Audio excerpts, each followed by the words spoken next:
So good evening friends, कैसे हो आप सभी। आई होप आप सभी अच्छे होंगे, स्वस्थ होंगे। सो आज हम नेक्स्ट टॉपिक करेंगे quantum number associated with various elementary particles. So अगर आपने प्रीवियस वीडियो अच्छे से कर ली है जिसमें हमने की थी क्लासिफिकेशन ऑफ एलिमेंट्री पार्टिकल, तब आप इस टॉपिक को अच्छे से अंडरस्टैंड कर पाएंगे, क्योंकि इसमें सारा की सारा रोल एलिमेंट्री पार्टिकल्स का ही होगा। जैसे आपको पता होना चाहिए कि लैप्टॉन फैमिली में कौन कौन से पार्टिकल बिलोंग करते हैं, बारियन फैमिली में कौन कौन से पार्टिकल आते हैं, ठीक है। तभी आप इस टॉपिक को अच्छे से कर पाएंगे। सो क्वांटम नंबर बेसिकली पैरामीटर होते हैं जो हम किसी सिस्टम को असाइन करते हैं, जिसमें मान लो कोई सिस्टम है, उस पर large number of particles present हैं। So with the help of quantum number हम उन पार्टिकल्स की प्रॉपर्टीज़ को अच्छी तरह से अंडरस्टैंड कर सकते हैं। आपने various type of quantum number study किए होने, जैसे ऑर्बिटल क्वांटम नंबर हो गया, स्पिन क्वांटम नंबर हो गया, मैग्नेटिक क्वांटम नंबर हो गया, total angular momentum quantum number हो गया। ये सारे क्वांटम नंबर आप पहले स्टडी कर चुके हैं, बट आप पार्टिकल फिजिक्स आप कर रहे हैं। सो पार्टिकल फिजिक्स पे आप वेरियस अदर टाइप के क्वांटम नंबर स्टडी करोगे, जैसे कि lepton number, baryon number quantum number, फिर then after isospin quantum number क्या होता है, then after strangeness quantum number और हाइपर चार्ज क्वांटम नंबर। ये सारे क्वांटम नंबर आप पार्टिकल फिजिक्स में स्टडी करोगे। सो जब आपको क्वेश्चन आएगा क्वांटम नंबर का, सबसे पहले आपने क्वांटम नंबर के बारे में लिखना कि होते क्या हैं, जो मैंने आपको समझा दिए। देन आफ्टर आप लिखेंगे कि in addition to these quantum number following quantum number are also associated with individual particle या एलिमेंट्री पार्टिकल। अब जो एलिमेंट्री पार्टिकल है उनके लिए कौन कौन से अदर क्वांटम नंबर आप स्टडी करोगे। सबसे पहला क्वांटम नंबर आता है लैप्टॉन नंबर। अब नाम से ही आपको क्लियर हो गया होना कि लैप्टॉन नंबर किसको हम असाइन करेंगे, लैप्टॉन फैमिली को असाइन करेंगे। अब लैप्टॉन फैमिली में कौन कौन से मेंबर हैं वो हम स्टडी कर चुके हैं। कौन कौन से मेंबर लैप्टॉन फैमिली को बिलोंग करते हैं, वो हैं electron, positron, then after muon, muon मतलब mu negative and mu positive, then after tau leptons, tau lepton कौन कौन से, tau negative and tau positive, और इन सभी पार्टिकल्स के न्यूट्रिनो और एंटी न्यूट्रिनो, ठीक है। सो ये लिखा है मैंने इस लाइन पे कि the member of this group are neutrino, anti neutrino, muons and tau leptons and electron and positron. अब इस पे मैं एक चीज़ आपको बता देना चाहता हूँ कि जैसे मैंने ई पॉजिटिव लिखा, ई नेगेटिव लिखा, ठीक है, ये क्या है, ई लैप्टॉन्स हैं। फिर मैंने लिखा म्यू नेगेटिव, म्यू पॉजिटिव, ये क्या है, म्यू लैप्टॉन्स हैं। फिर मैंने लिखा टाउ नेगेटिव, टाउ पॉजिटिव, ये क्या है, सारे के सारे टाउ लैप्टॉन्स हैं। देन आफ्टर मैंने लिखा न्यूट्रिनो इसका, और एंटी न्यूट्रिनो हम बार लगाते हैं, ठीक है। सो जो ई नेगेटिव है, म्यू नेगेटिव है, जिनके ऊपर नेगेटिव चार्ज लगा है, ये सारे क्या हैं, पार्टिकल्स हैं। और ये ई पॉजिटिव क्या कहलाएगा, ई पॉजिटिव कहलाएगा एंटी पार्टिकल किसका, ई नेगेटिव का। वैसे ही म्यू पॉजिटिव क्या कहलाएगा, एंटी पार्टिकल किसका, म्यू नेगेटिव का। वैसे ही टाउ पॉजिटिव क्या कहलाएगा, एंटी पार्टिकल किसका, टाउ नेगेटिव का, ठीक है। एंड न्यूट्रिनो, न्यूट्रिनो क्या है, पार्टिकल है। मान लो मैंने लिखा है वी ई, तो इसको हम क्या पढ़ेंगे, इलेक्ट्रॉन न्यूट्रिनो। मैंने लिखा वी म्यू, तो इसको क्या पढ़ेंगे हम, म्यू न्यूट्रिनो। अगर मैंने लिखा वी टाउ, तो इसको हम क्या पढ़ेंगे, टाउ न्यूट्रिनो, ठीक है। पर जब मैंने इनके ऊपर बार लगा दिया तो ये सारे क्या बन जाएंगे, electron anti neutrino, mu anti neutrino and tau anti neutrino, जब इनके ऊपर बार लग जाएगा, ठीक है।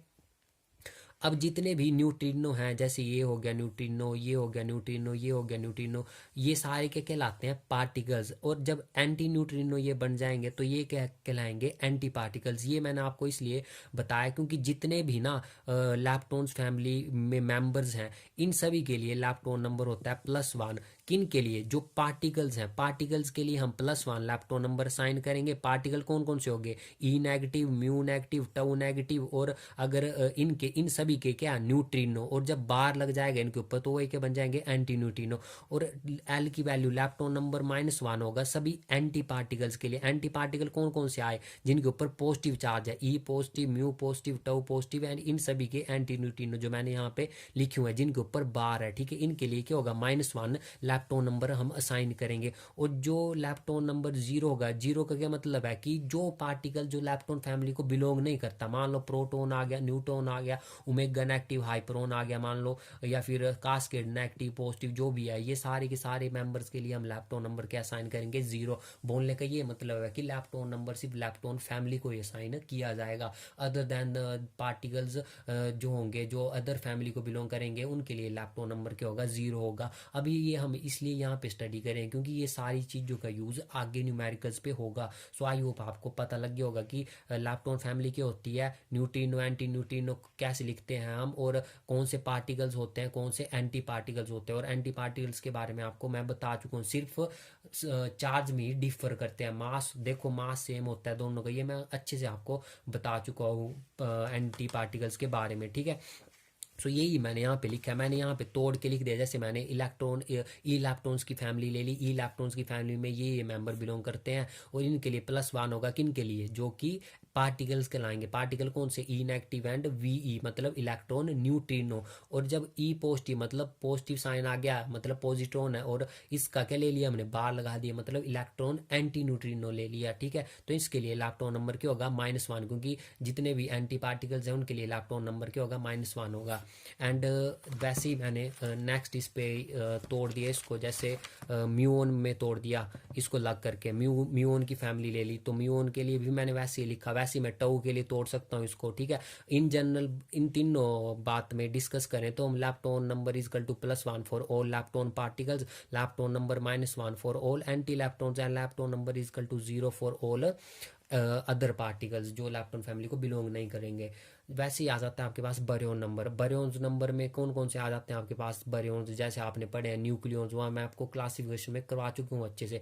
बरियोन फैमिली में कौन कौन से मेंबर आते हैं? न्यूक्लियॉन आते हैं और हाइपरॉन्स आते हैं। न्यूक्लियॉन में मतलब neutron and proton, and hyperons में एक आता है आपके पास ओमेगा नेगेटिव, देन आफ्टर आता है आपके पास cascade 0, cascade negative, then after आता है आपके पास epsilon positive negative 0, and then after आपके पास आता है लैम्डा 0 हाइपरॉन, ठीक है।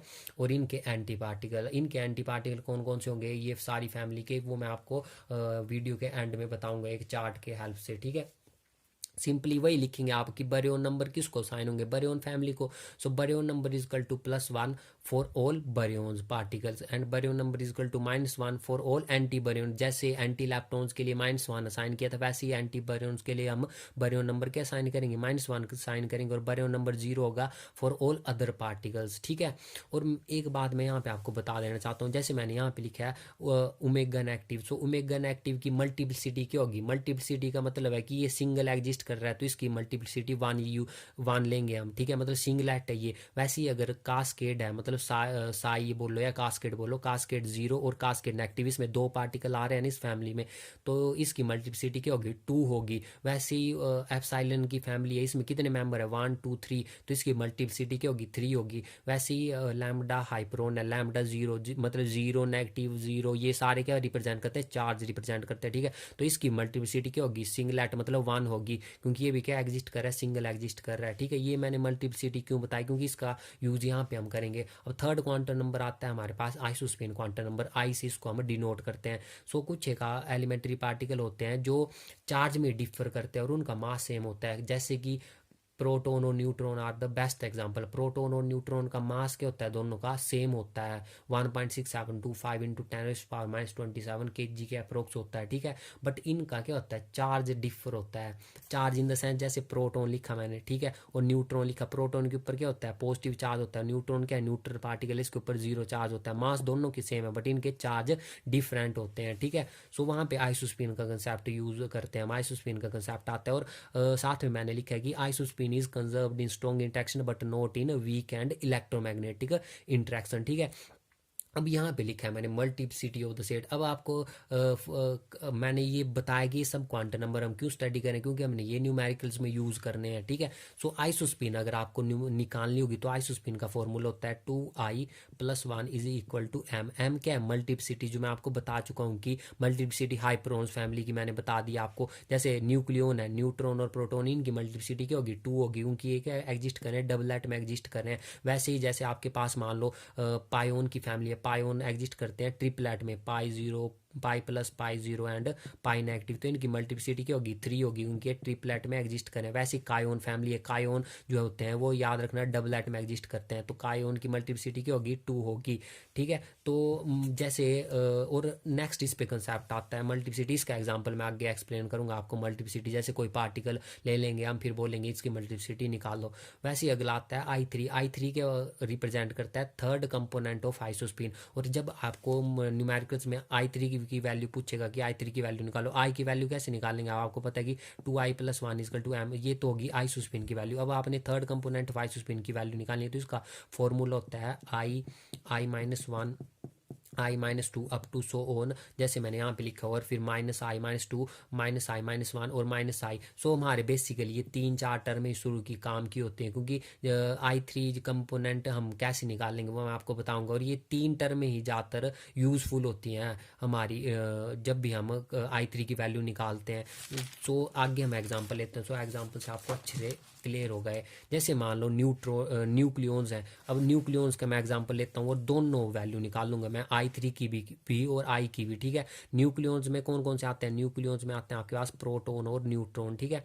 प्रोटॉन और न्यूट्रॉन आते हैं। ये किस में एग्जिस्ट करते हैं? डबलेट में, आपको बता चुका। सो एम की वैल्यू तो आपने निकाल ली यहाँ से कि इस एम की वैल्यू इनके लिए क्या होगी? 2 होगी। अब मैं आई की वैल्यू निकाल सकता हूँ ना, 2i+1 के बराबर होता है। और 2i+1, एम की वैल्यू कितनी है हमारे पास? 2 है। सो 2i क्या आ गया आपके पास? 1। और आई की वैल्यू क्या आ गई? 1/2। सो आई की वैल्यू आपके पास आ गई है 1/2। मतलब आइसोस्पिन की वैल्यू 1/2 होगी। किन के लिए? प्रोटॉन और न्यूट्रॉन के लिए।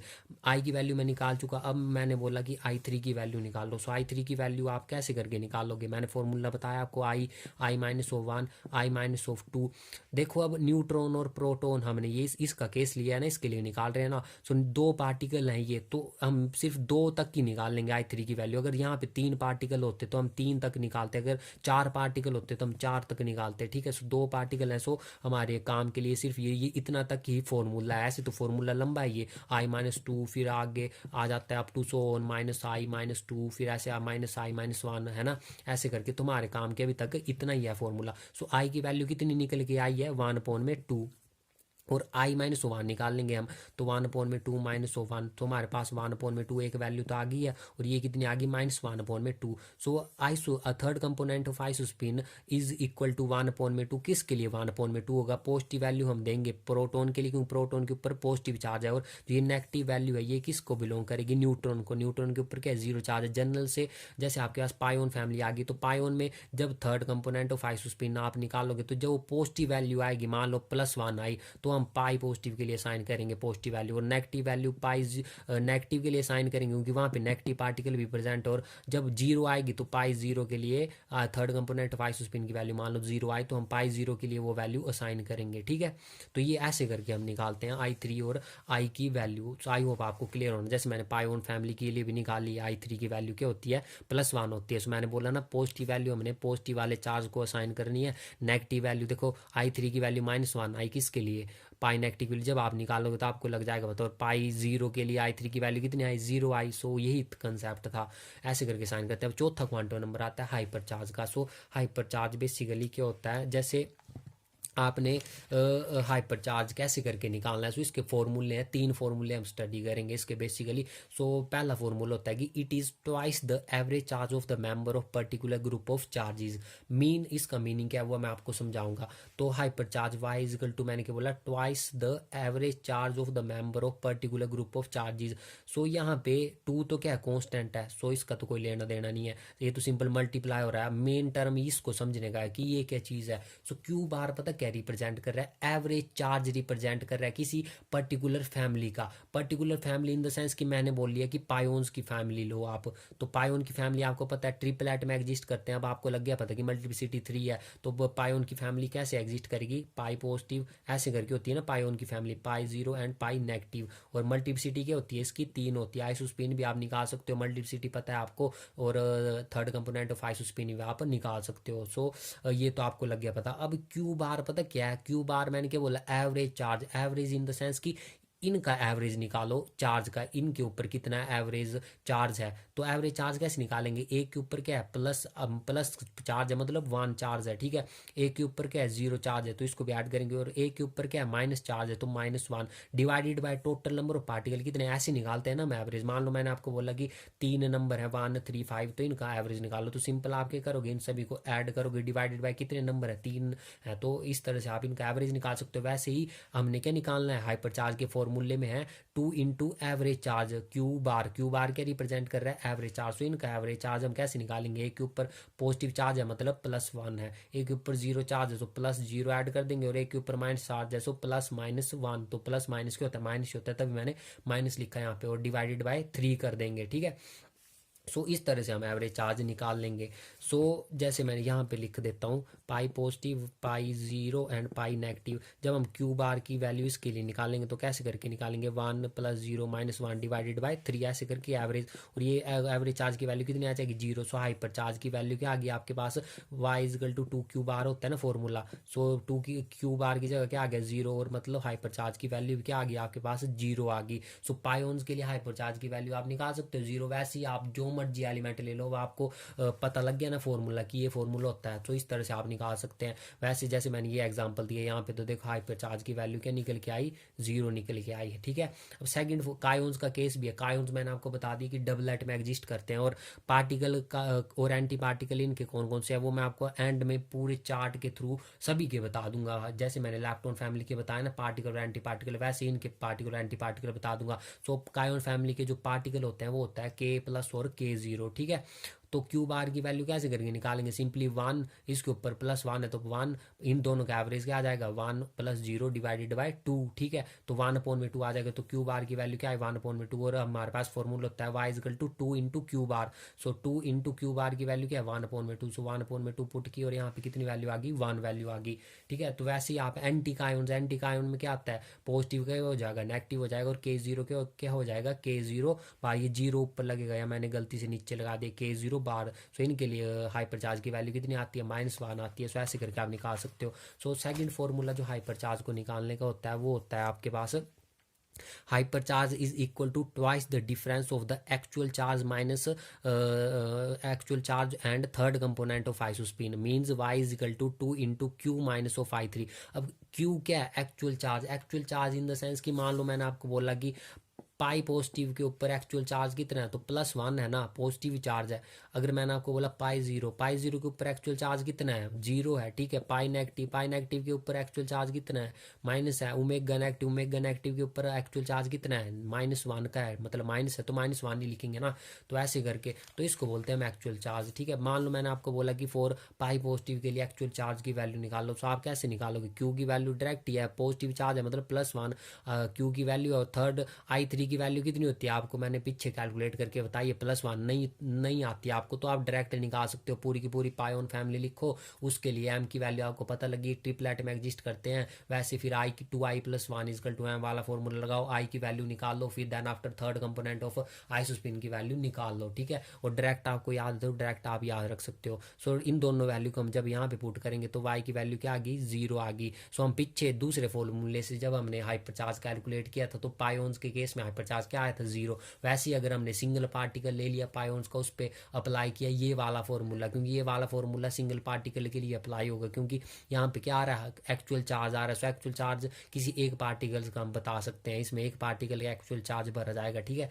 सो इसके लिए भी हाइपर चार्ज की वैल्यू क्या है, 0, क्योंकि ये भी पायोन फैमिली का मेंबर है ना, पाई पॉजिटिव। वैसे ही थर्ड इसका जो फॉर्मूला होता है हाइपर चार्ज निकालने का, वो होता है hyper charge is equal to B + S। B तो आपको पता है, बी क्या है, बारियन नंबर, और एस क्या है, एस है स्टेंजनेस। तो स्टेंजनेस क्वांटम नंबर एक और आ जाता है, इसको हम आगे स्टडी करेंगे। सो ये थर्ड फॉर्मूला, अगर आपको बारियन नंबर पता है तो और स्टेंजनेस पता है तो दोनों को ऐड करो, डायरेक्ट हाइपर चार्ज की वैल्यू निकल आएगी। सो हमने 3 फॉर्मूले पढ़े हाइपर चार्ज को कैलकुलेट करने के लिए, एक पढ़ा y = 2 क्यू बार, एक पढ़ा y = 2 × Q - I3, और एक पढ़ा y = B + S, ठीक है। थर्ड आपके पास स्टेंजनेस क्वांटम नंबर को हम S से डिनोट करते हैं। सो हुआ क्या, ये ऑब्जर्व किया गया कि जो भी के म्यूजोन है, मतलब कायोन्स, ठीक है, के म्यूजोन एंड जो भी हाइपरोन्स हैं वो प्रोड्यूस, मतलब जब वो प्रोड्यूस होते हैं तो वो होते थे स्ट्रॉन्ग इंट्रैक्शन से, और जब उनका डीके होना था, डीके जब होते हैं वो तो वो होते हैं वीक इंट्रैक्शन से डीके, ठीक है। सो ये मतलब इनका देखो स्ट्रेंज बिहेवियर था पार्टिकल्स का, क्योंकि ये प्रोड्यूस कैसे हो रहे थे, स्ट्रॉन्ग इंट्रैक्शन से, और डीके किससे हो रहे थे, वीक इंट्रैक्शन से। सो इन पार्टिकल्स को क्या बोला गया, स्ट्रेंज पार्टिकल, किन को, के म्यूजोन एंड हाइपरोन्स को। सो वही लिखा है मैंने यहाँ पे कि due to these strange behaviour these particle are called strange particle because these particle were produced by means of strong interaction but decay by means of weak interaction, ठीक है। सो ये मैंने एग्जांपल दिया, अगर आपको लिखना है तो लिख सकते हो आप, और नहीं लिखना है तो छोड़ सकते हो इसको, ठीक है। एग्जांपल ये आपको याद ही रखना पड़ेंगे क्योंकि एक्चुअल में इनका यूज़ होता है न्यूमेरिकल में, न्यूमेरिकल पूछा जाता है आपको इनका कि हाँ भाई न्यूमेरिकल, तो न्यूमेरिकल में ये पूरा की पूरा रिएक्शन आपको गिवन होगा यहाँ पे, अगर समझाने के लिए आप याद रख सकते हो इनको, अदरवाइज न्यूमेरिकल जब आप करोगे तो न्यूमेरिकल पे ये गिवन होता है, ठीक है।